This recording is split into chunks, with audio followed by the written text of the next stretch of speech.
cyclops din na kung saan babantayan yung hanay ng lahat ng behikulo ng immediate family at saka ng mga dignitaries.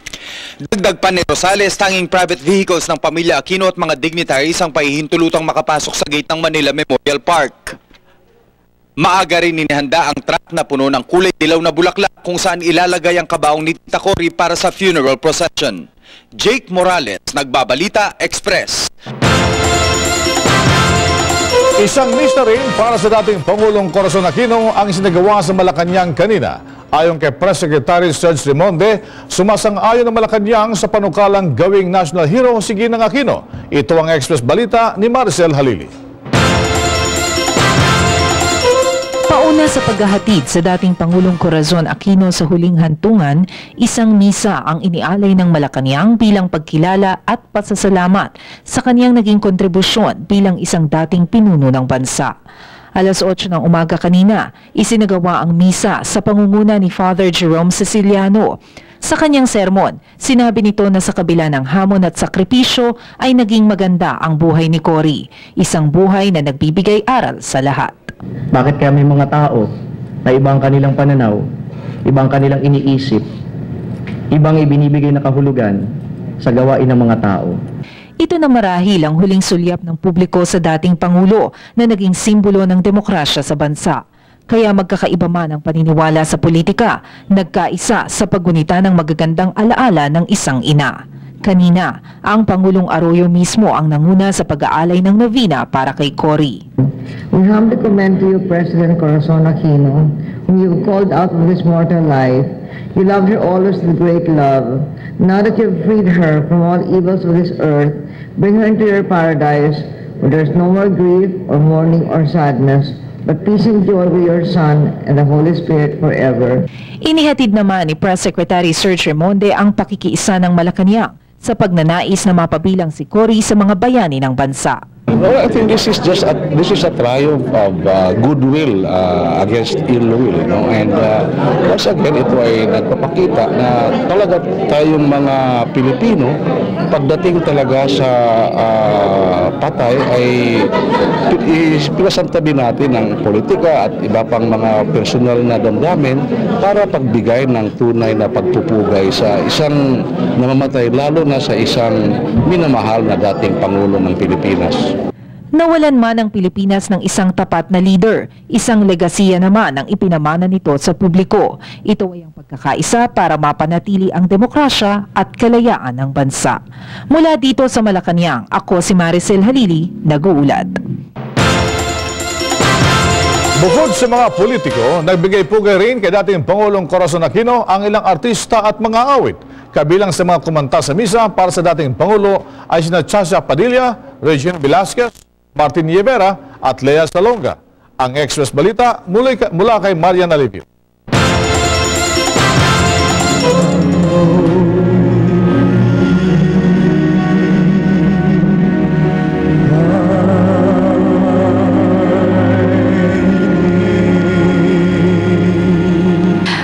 Kapansin-pansin ng suportang ibinigay ng mga showbiz personality sa misang alay sa yumaong dating Pangulong Cory Aquino bago siya ilagay sa kanyang huling himlayan. Ang kanilang mga awitin ang nakatulong para mabigyan ng kulay at makapagbalik tanaw ang lahat sa naging kontribusyon na tinaguriang ina ng revolusyon sa demokrasya ng bansa. Kabilang sa mga nasaksihan sa misa ang mag-asawang sina Richard Gomez at Lucy Torres, fashion designer na si Ben Chan at maging ilang mga executives ng iba't ibang mga estasyon sa telebisyon. Naging makabagbag damdamin naman ang pag-aalay ng mga paboritong awitin ng dating Pangulo sa nasabing memorial service. Kabilang na riyan ang sariling rendisyon ng Tanging Yaman ni Piolo Pascual.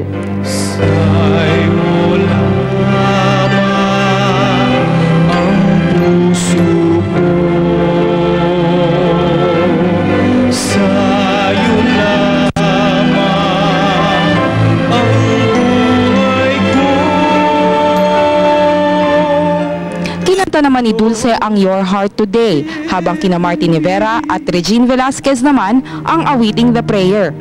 Inawit naman ni Sara Geronimo ang sinasabing theme song ng EDSA Revolution na magkaisa. Singer naman na si Lea Salonga naman ang umawit ng Bayan Ko.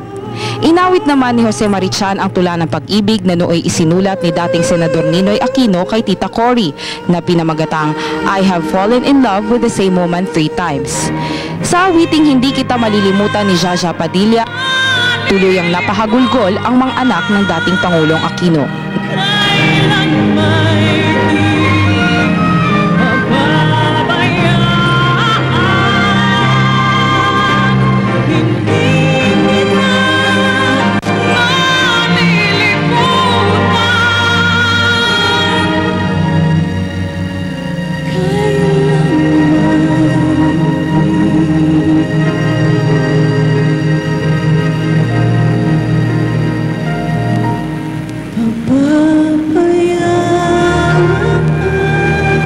Ako si Marian Alivio, Nagbabalita Express.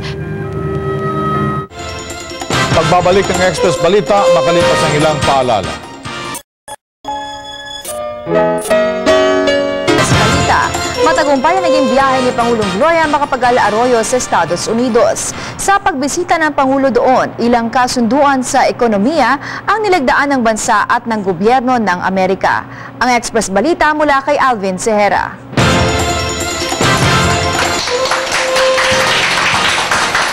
Alas 3 ng madaling araw kanina nang dumating sa NAIA Terminal 2 ang delegasyon ng Pangulong Gloria Macapagal-Arroyo mula sa matagumpay na US trip.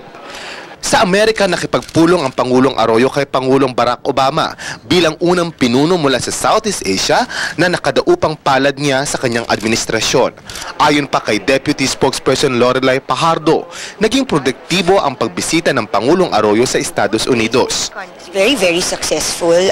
First of all, it was straightforward ang sinasabi nga ni Presidente.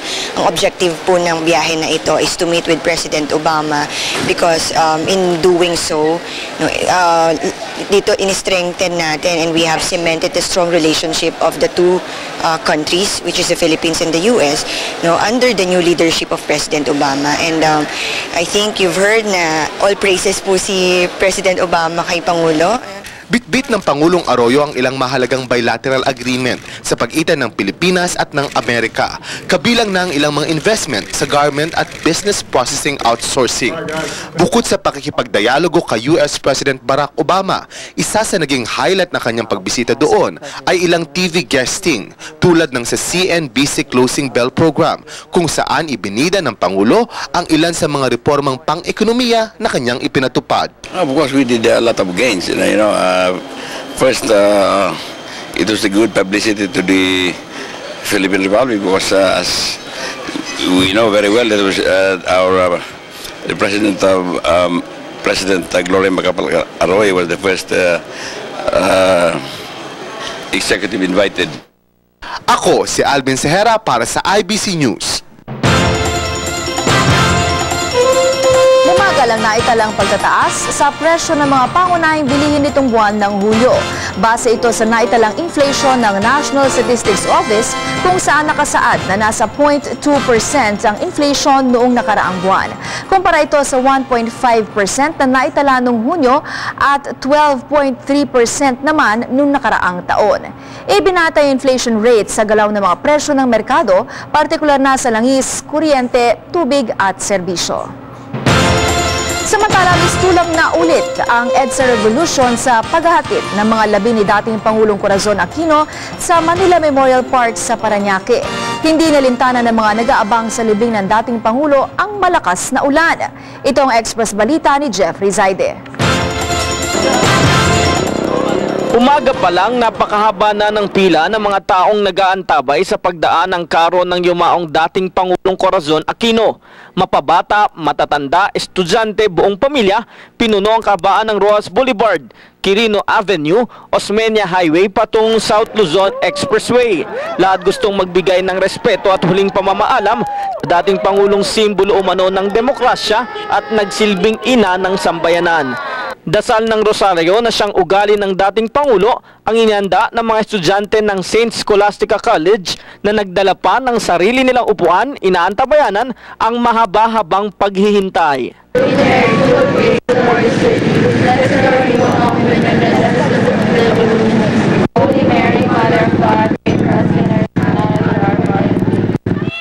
Sayaw, Kanta at sigaw naman ang inihanda ng mga estudyante ng Siena College, Jose Abad Santos High School at Raha Sulaiman High School. Sa maikling programa rin sa Luneta Park, ipinagsigawan ng mga nagsipagdalo ang kabayanihan ng dating Pangulo.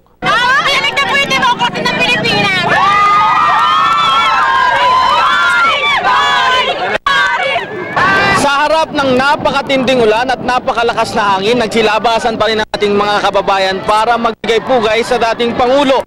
Simpleng sakripisyo lamang ito para sa napakalaking kontribusyon ng dating Pangulong Cory Aquino para mapanumbalik ang demokrasya ng bansa. Pati mga simpleng tao at buong pamilya hindi rin nagpahuli.